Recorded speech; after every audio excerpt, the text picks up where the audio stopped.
Que Dios te bendiga, te hablamos de parte de una mano amiga una vez más.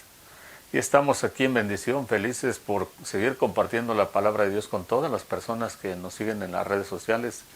Les damos las gracias y los saludamos en el nombre del Señor Jesús porque siempre es bueno que estemos en contacto con la gente que ama a Dios, con la gente que se interesa en conocer a Dios y con toda aquella persona que también tal vez no conoce a Cristo todavía como Señor y Salvador. Pues esta es una de las razones por las cuales llevamos la palabra de Dios a todas las personas a través de las redes sociales que se interesen en conocer a Cristo como Señor y Salvador, no como un Cristo o como un Jesús histórico, solamente de oídas, sino como un Cristo resucitado, que es verdadero, que vive, pero que se tiene que convertir en realidad en la vida de la persona que lo desee, que quiera salvación verdadera, experimentar esta salvación, porque el Señor Jesucristo en una ocasión le dijo a los discípulos: todo aquel que me ama es porque guarda mi palabra, o el que guarda mi palabra es porque me ama, dice, y nosotros, dice, nos vamos a manifestar a esa persona. Porque algunos de sus discípulos le han preguntado: ¿cómo es que después de que resucites te vas a manifestar a nosotros y no al mundo ya? Porque cuando resucitó el Señor Jesucristo ya no anduvo abiertamente, se manifestó solamente a aquellos, a sus discípulos, aquellas personas que creían en Él, que lo amaban, que le servían. Y lo mismo sigue haciendo hasta el día de hoy. Solamente a las personas que lo reciben como Señor y Salvador y que guardan su palabra, solo a esas personas se les manifiesta.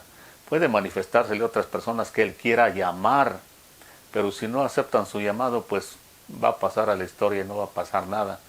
Pero por eso es la intención de llevar esta palabra de Dios, para que las personas que conocemos a Cristo pues nos afirmemos, nos llenemos de Él, nos fortalezcamos, para que podamos estar listos, ya sea que venga por nosotros en el arrebatamiento o partamos de este mundo antes de que Él venga. Y aquellos que no lo conocen pues puedan tener una oportunidad de conocerlo como lo que es, Señor y Salvador. Vamos a seguir estudiando el libro de los Proverbios. En el capítulo 16 vamos a entrar a estudiar unos versos y vamos a hacer unos comentarios acerca de unos versos que muy importantes aquí, muy llamativos aquí.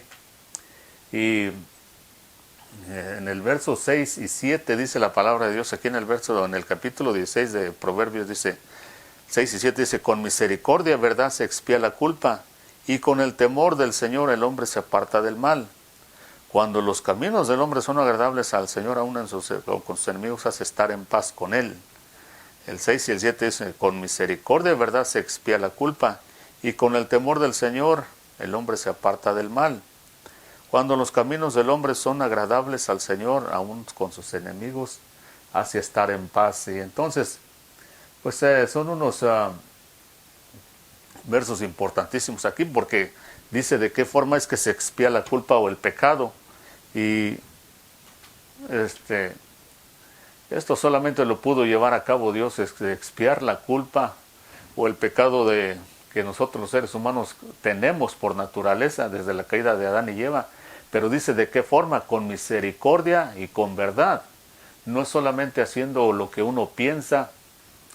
Realmente ningún ser humano puede expiar su propia culpa, ni de ninguna forma, porque si fuera así desde el principio pues lo hubieran hecho Adán y Eva. Pues de ahí, inmediatamente después de que fueron echados del Edén, pues hubieran hecho lo que tuvieran que hacer, especialmente ellos que acababan de salir de allí. Tendrían que tener una mejor idea cómo expiar la culpa y el pecado, pero no, porque no podían. Dice que todo lo que pudieron hacer es formar unas hojas, coser unas hojas de algunos árboles ahí, de una higuera, y ponerse y tapar su vergüenza. Pero realmente pues el pecado no hay forma de expiarlo, de ninguna forma de solucionarlo, a menos que Dios haga algo. Y por eso ahí en el Génesis lo primero que Dios hace es un sacrificio, y con las pieles de los sacrificios que hizo, pues de los animales, pues se lo dio a Adán y Eva para que taparan sus cuerpos y no vieran su vergüenza. Y entonces dando a entender de que solamente derramando sangre inocente se puede expiar la culpa y el pecado. Y por eso dice aquí que con misericordia y verdad. Y el Señor Jesucristo es uno de los nombres con lo que lo conocemos, con verdad. Dice: yo soy el camino, la verdad y la vida. Y con misericordia, porque también el Señor Jesucristo representa la misericordia de Dios. Y aquí es como dice el proverbista: solamente con misericordia y verdad se expía la culpa. Porque Dios, cuando está dispuesto a perdonar a una persona, pues muestra, esas son las cosas que muestra, tiene que ser verdadero. No, Dios no puede usar trucos ni ningún tipo de engaño, porque Él es un Dios justo y tiene que aplicar la justicia. Y por eso dice que en Cristo, pues Dios cargó el pecado de la humanidad, porque Cristo era el único hombre, la única persona que calificaba para redimirnos, el único hombre que anduvo toda su vida, dice el apóstol San Pedro, de que nunca se halló engaño en su boca, o sea que nunca engañó, nunca cometió ninguna falta, ningún pecado.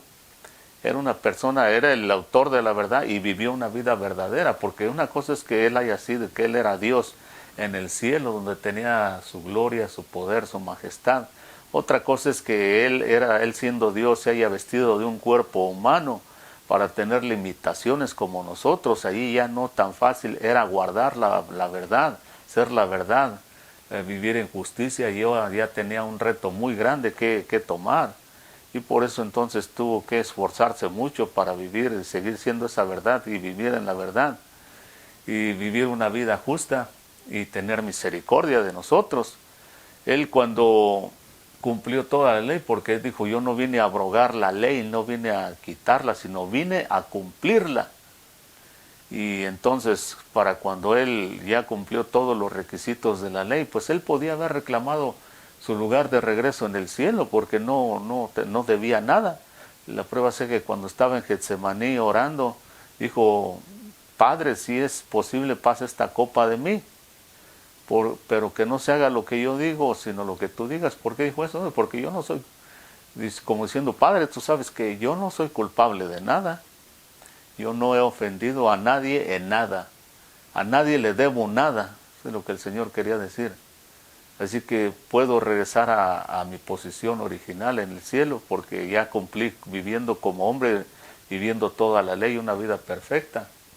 Pero el Padre le dijo, si es verdad, sí, entonces aquí estoy parafraseando yo, pero como diciendo el Padre, es verdad, tú no eres culpable de nada. Dice, pero ¿qué hacemos con esta gente? Los dejamos que se pierdan. Y tenemos que hacer algo, no podemos permitir que todos se pierdan. Y entonces es cuando, por eso dice la Escritura que el Señor Jesucristo, hablando en el Antiguo Testamento, dijo, me preparaste un cuerpo. Dice, sacrificio y ofrenda por el pecado de aquellos animales, todo lo que se ofrecía bajo el tiempo de la ley. Dice, no te agradó. Dice, más me preparaste un cuerpo físico. Es el que estaba el Señor Jesucristo. Y cuando estaba en Getsemaní estaba orando. Entonces por eso dijo, no se haga lo que yo diga, sino lo que tú digas, Padre. Y la voluntad del Padre era salvar a la humanidad. Estuvo en Getsemaní orando la última vez que oró allí. Dice que sus sudor eran como gotas de sangre, porque estaba orando tan intensamente, porque claro, la prueba que se le iba a presentar pues era la prueba que solamente él podía enfrentar, solamente él podía derrotar esa tentación y llevar a cabo la redención de la humanidad. Y por eso dice que con justicia y con misericordia y verdad es que se expía el pecado y la culpa. Ahí está toda la misericordia de Dios, está en Cristo, aún vigente todavía.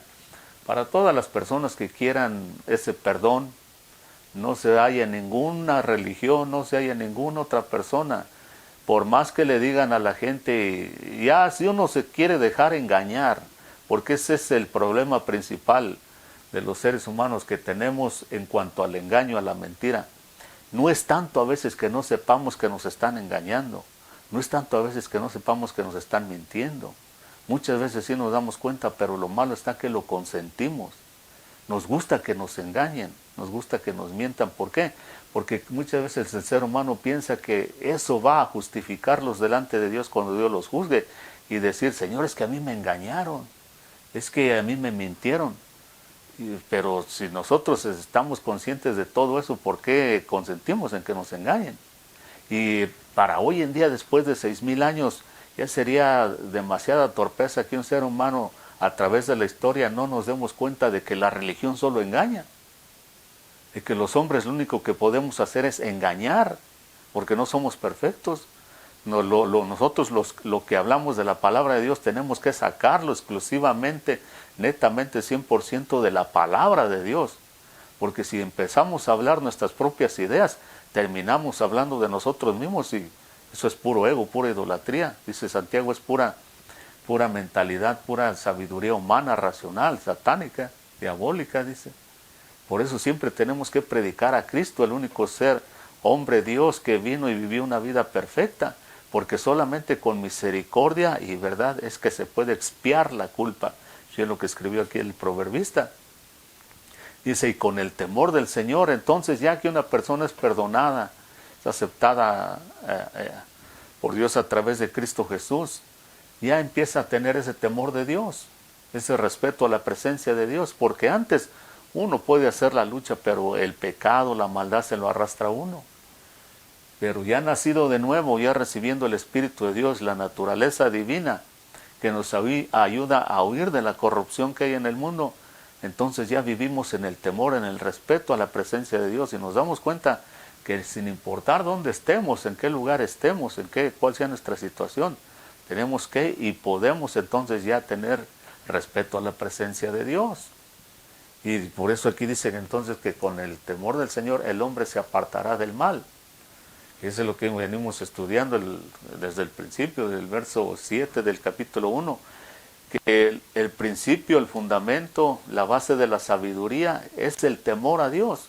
De nada sirve tener conocimiento, de nada sirve conocer la palabra de Dios, de nada sirve tener todo el conocimiento que pueda hacer si uno no tiene respeto o temor a la presencia de Dios. Sabemos que eso desafortunadamente es muy común hoy en día. Entre el mismo cristianismo hay mucha gente con muchísimo conocimiento de la palabra de Dios y todo lo que sea referente relacionado a la palabra de Dios, pero se está perdiendo ese temor, ese respeto a la presencia de Dios.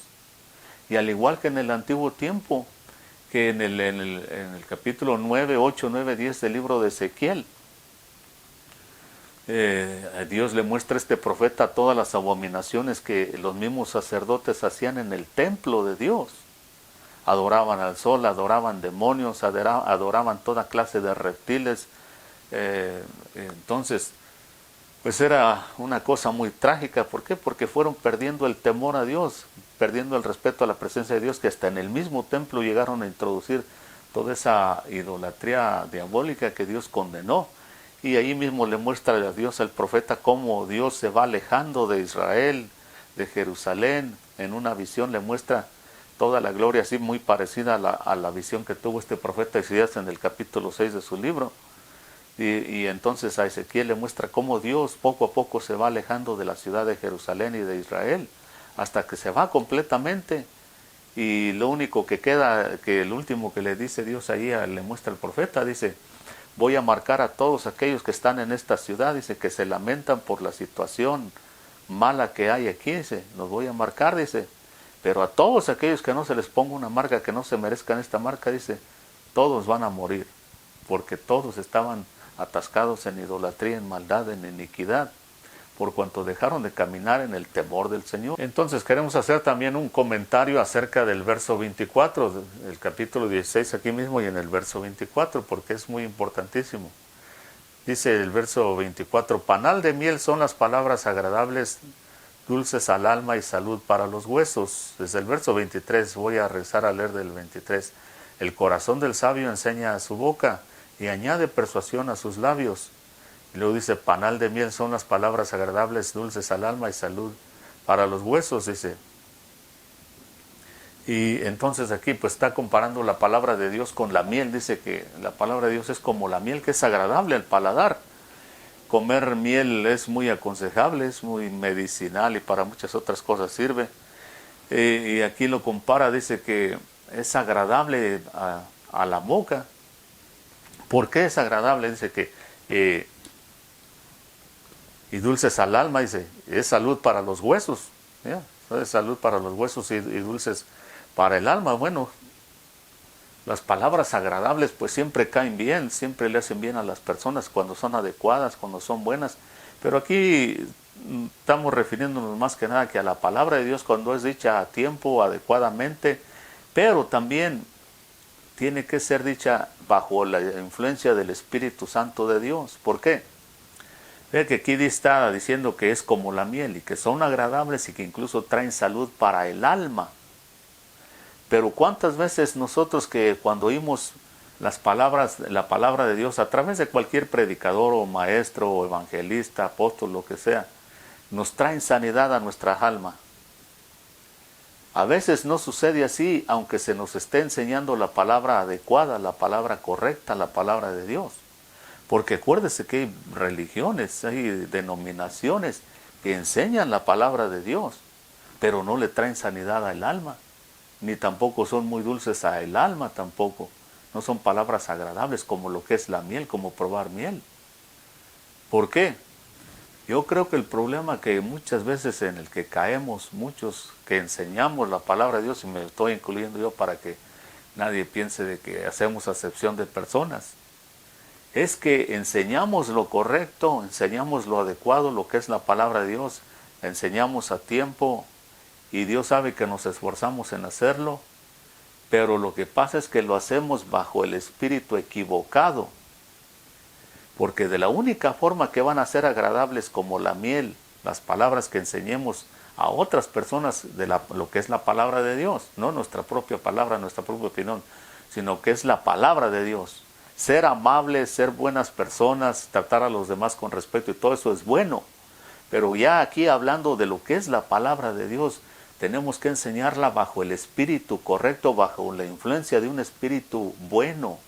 Porque muchas veces lo que pasa es que enseñamos la palabra de Dios bajo la influencia de nuestras emociones y nuestros sentimientos equivocados, o incluso bajo la influencia de nuestra carnalidad. Por ejemplo, en el antiguo tiempo, el Señor Jesucristo dice que en el último y gran día de la fiesta que celebraban los judíos en aquel entonces, que Él se puso de pie y exclamó o gritó a gran voz, que oyeran lo que iba a decir. Dijo: si alguno tiene sed, venga a mí. El que cree en mí, como dice la Escritura, de su interior correrán ríos de agua viva. El Señor quería que todas aquellas personas que estaban allí, y normalmente estaba rodeado de mucha gente, de multitudes, quería que escucharan, porque lo que pasaba que en aquel entonces no había instrumentos de bocinas, de micrófonos, para que no tenían todos los instrumentos eléctricos y todo el sistema que hoy puede haber para que se escuche lejos. No, allá muchas veces tenían que gritar, hasta no hace mucho, que tal vez unos 100 años, 150 años o menos hace que todo este sistema de sonido tenemos hoy en día disponible. No tenemos necesariamente que gritar para que la gente nos escuche, pero en aquel entonces, desde por los últimos 19 siglos o más, pues especialmente si estaban fuera al aire libre, tenían que gritar lo más que pudieran para que la mayoría de gente pudiera escucharlo, y los que no escuchaban, los demás iban pasándose la voz. Si la gente a mí me escuchaba de aquí a 10 metros, los que estaban de ahí para allá tenían que irle comunicando a los que estaban más retirados: ¿qué fue lo que dijo? Esto dijo. Pero el Señor, por eso en esta ocasión dice que Él le interesaba tanto al Señor que escucharan esto de su propia boca, que exclamó, que gritó, dijo: el que tenga sed, venga a mí. Y como dice la Escritura, dice: de su interior van a correr ríos de agua viva todo aquel que crea en mí. ¿No? Entonces, pero hoy en día, con todo este sistema de sonido, muchos predicadores o maestros o gente que enseña la palabra de Dios gritan como si realmente eso fuera a hacer una diferencia, cuando que a veces pues no hay necesidad de eso. Simplemente a veces es bajo la influencia de un espíritu equivocado. Ahora, si Dios les indica, si el Espíritu Santo nos indica que hay que gritar, pues hay que hacerlo. Pero muchas veces no creo que haya necesidad de eso, porque más bien es solamente, pues será para despertar a la gente, pero no hay. Porque dice que las palabras, aquí la palabra de Dios, cuando se da adecuadamente, cuando se enseña bajo el espíritu correcto, es como la miel, son como palabras que traen sanidad al alma. Así que si no traen sanidad a nuestra alma es porque estamos enseñando bajo el espíritu equivocado, pero más que nada muchas veces es porque no es un espíritu sano el que muchas veces nos dejamos influenciar para enseñar la palabra de Dios. Y eso pues no debería de ser así, pero si no buscamos a Dios, por eso yo insisto y sigo insistiendo en algo que pues tal vez a mucha gente no le gusta. Por eso tenemos que no solamente estudiar a fondo, a profundidad, todo lo que queramos enseñar, estar lo mejor preparado posibles, a través de toda la información que gracias a Dios tenemos ahora en el internet, en libros, en lo que sea, de diferentes versiones bíblicas, todo eso ayuda. Pero si no vamos y buscamos a Dios de rodillas, como enseñamos la vez pasada, si no entramos al lugar santísimo, donde Dios, cuando Dios le dijo a Jeremías, busca, ora a mí, dice, clama a mí, yo te responderé y te voy a enseñar cosas inaccesibles. O sea, no te voy a enseñar cosas que no cualquiera tiene acceso, porque toda esta información que estamos mencionando de enseñar la Biblia, aprender la palabra de Dios, cualquiera tiene acceso. Pero a la presencia de Dios no, y solamente el sumo sacerdote entraba una vez al año, pero dice que ahora en Cristo tenemos acceso libre, pero no podemos conformarnos solamente a llegar a la iglesia, que es el lugar santo. Allí todo el mundo tiene acceso, pero a la presencia de Dios cada uno de nosotros tiene que tomar esa decisión de entrar, porque ahí es donde están las cosas, los misterios inaccesibles, aquello que ya no está en la información, allí, y que incluso muchas veces, aunque esté en la información que ya tenemos, no muy fácil o no lo vamos a entender o aceptar. Por eso tenemos que entrar a la presencia de Dios para tener acceso a cosas inaccesibles y a tener el espíritu correcto para enseñar las cosas. Un espíritu pacífico, de amor, de misericordia, así como Dios nos trata. Él no, cuando nos enseña algo, no nos, hey, ahí está, a ver si te lo aprendes. No. Él nos enseña bajo un espíritu de amor, de paciencia, de misericordia. Por eso aquí dice que el pecado se expía con misericordia y verdad. Y las palabras hechas a su tiempo o como son, de acuerdo bajo la influencia del Espíritu Santo de Dios, el Espíritu de misericordia, de amor, de bondad, entonces vienen siendo como medicina para el alma. Y tenemos que tener entonces muy en cuenta eso. Otro verso que queríamos hacer un comentario aquí de este capítulo 16 es el verso 1, verso 2. O desde el verso 1 dice, el capítulo 16 y verso 1 y 2 dice, del hombre son los propósitos del corazón, mas del Señor es la respuesta de la lengua. Y verso 2 dice, todos los caminos del hombre son limpios ante sus propios ojos, pero el Señor sondea o pesa los espíritus. Dice que del hombre son los propósitos del corazón, mas el Señor es la respuesta de la lengua. Pero el verso 2 dice, todos los caminos del hombre son limpios ante sus ojos. Dice, pero Dios pesa los espíritus. Y eso es algo común entre nosotros los seres humanos, que siempre nos autojustificamos o creemos que somos mejor que muchas otras personas. Y podemos presumir incluso de ciertas cosas que tenemos o que sabemos mejor que otras personas. Pero aquí lo que realmente cuenta es la opinión de Dios. Y aquí dice claramente, dice que Dios pesa los espíritus. Y esto es importantísimo porque una cosa es nuestra opinión y otra cosa también incluso es la opinión que la gente dice de nosotros. Muchas veces hay personas que van a opinar de nosotros bien porque nos quieren, como es especialmente la familia, la esposa, el esposo, los hijos, la mamá y así. Pero no todo el mundo va a opinar, ya sea bien o mal de nosotros todo el tiempo. Pero aquí lo que realmente importa, primeramente, importan las opiniones de la gente, todo eso es para el testimonio. Pero lo más importante es lo que Dios dice de nosotros. Pero Dios no va a decir nada de nosotros hasta que no nos pese. Este capítulo habla, a diferencia de otros, porque cada capítulo tiene sus cosas diferentes, aunque se parezcan. Habla de pesar. Dice que la pesa y balanza justa son del Señor. Vean lo que dice en el capítulo 11 también, hablando de esto que se alinea con este mismo verso. Dice, la balanza falsa es abominación al Señor, pero el peso cabal es su deleite. La balanza falsa es abominación al Señor. Todo eso tiene que ver especialmente con el comercio. En el comercio pues tiene que ver mucho las pesas, porque se venden mucho, casi todos los productos muchas veces usan la fórmula para pesar cuánto vale, especialmente la comida y muchas otras cosas. Y dice que todo el que hace trampa en la balanza, dice, es una abominación para Dios eso. Pero el peso cabal dice que es un deleite, aquella persona que es honesta. Hablando de negocios, una persona que es honesta en sus negocios, para Dios es un deleite, dice, porque a Él le encanta el peso cabal. Y acá dice que Dios pesa los espíritus. Así que donde un espíritu, donde el peso no es cabal, no le es un deleite a Dios. Y pocas veces la Escritura realmente menciona que le es un deleite a Dios. Dice que la oración del justo, como estudiamos la vez pasada, es un deleite para Dios. Y aquí dice que el peso cabal es un deleite para Dios. Ahora, todo ser humano vamos a ser pesados por Dios tarde o temprano. Y el mejor ejemplo que podemos dar es en el libro de Daniel, capítulo 5, cuando dice de que el nieto del rey Nabucodonosor, el último rey que hubo en Babilonia, dice que hizo una fiesta para sus concubinos, sus concubinas, sus amigos, los más importantes del reino, para 1000 personas, dice que hizo esa fiesta. Y pues celebraron con toda clase de buena comida, hicieron lo mejor que pudieron, pues tenían dinero, era el rey de Babilonia.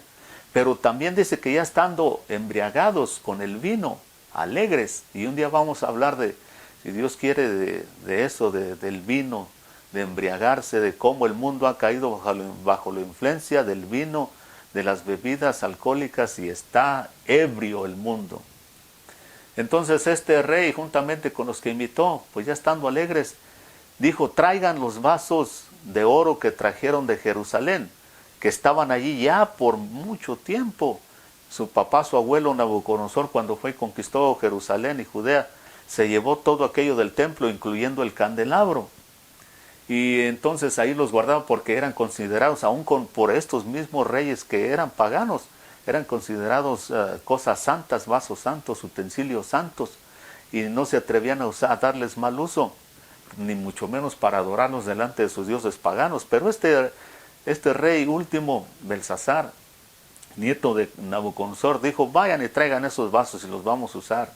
Y fueron y los sacaron, incluyendo este candelabro. Y dice que empezaron a beber, a celebrar allí y a adorar, dice claramente, adorar a sus dioses de madera, de oro, de plata, dice, puros ídolos. Y en aquel entonces sabían bien que estaban adorando demonios, porque incluso hasta la figura a veces que les daban a estas estatuas eran netamente de demonios. Y entonces dice que de repente apareció una mano en la pared escribiendo a la vista de toda esta gente. Y pues dice que cuando vio esto el rey de Babilonia, dice que se llenó de terror, de miedo, que incluso las rodillas se golpeaban una contra otra del miedo. Posiblemente hasta haya hecho sus necesidades físicas ahí del miedo que tenía, porque si le topaban las rodillas una con la otra, pues era porque estaba bajo la influencia de un espíritu de terror muy grande cuando vio esta mano que estaba escribiendo en la pared. Y como nadie pudo llamar a sus magos, astrólogos, todos aquellos que supuestamente eran los sabios de ahí de Babilonia, y ninguno pudo descifrar lo que decía la Escritura. Entonces pues pensó que y como siempre Daniel, a través de todo su libro, pues siempre Daniel era el que salvaba, incluso de su abuelo, todos los misterios que no podían descifrar, dando a entender de que como cuando hay una persona que busca a Dios de verdad y que tiene el Espíritu de Dios, tiene mucha influencia, aunque mucha gente no lo reconozca. Y Daniel ahí va, lo mandan a llamar a Daniel otra vez, y el rey le dice: mira, si me descifras esta escritura ahí, pues te voy a hacer segundo en el reino, te voy a colmar de favores, de muchas cosas. Y entonces Daniel va y descifra la escritura que dice allí. Mira, esto es lo que dice la escritura allí. Pero primero, antes le dice lo que le tiene que decir. Le dice: mira, tú rey Belsasar, dice, tu padre o tu abuelo Nabucodonosor era un hombre muy soberbio. Él mataba a quien quería, dejaba vivo a quien quería, dice, levantaba a quien quería, humillaba a quien quería, dice, hasta que Dios le puso una buena zarandeada a tu abuelo y hizo que se convirtiera en una bestia, literalmente en una bestia. Y dice, el rocío lo echaron del palacio, lo echaron allá a la calle, al campo, dice, como un animal, para que comiera pasto y anduviera con los animales, dice. Perdió su razonamiento, perdió todo lo que un ser humano, dice, y le crecieron las uñas, el pelo, dice, y andaba como un animal, dice, porque Dios le había hablado de que no se llenara de soberbia, que tuviera cuidado con sus palabras, con su conducta, y Dios ya le había mostrado misericordia varias veces. Entonces no hizo caso. pues Dios se vio obligado a humillarlo, porque todo el que se exalta a sí mismo será humillado.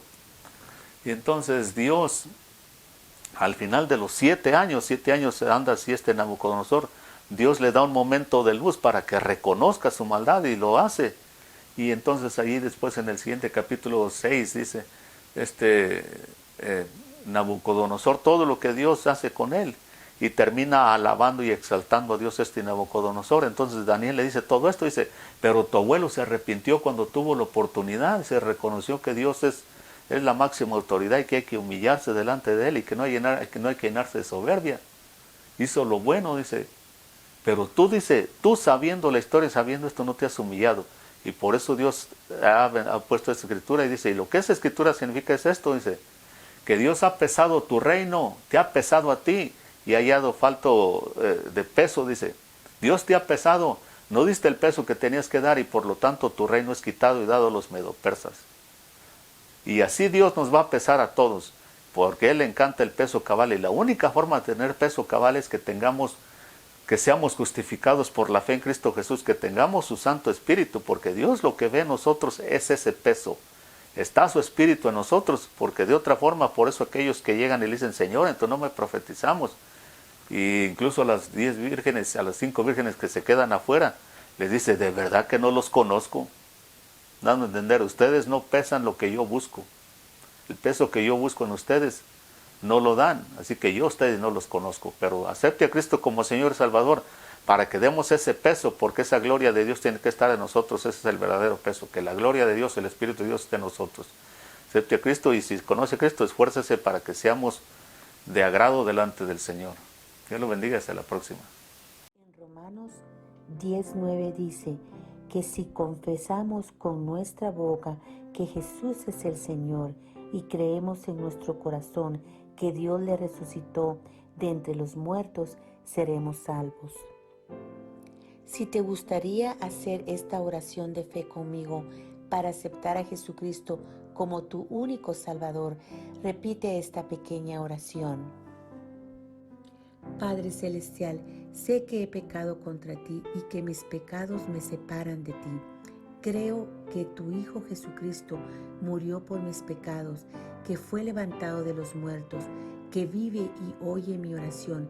Invito a Jesús a ser mi Salvador y el Señor de mi vida, a gobernar y a reinar en mi corazón desde este día en adelante.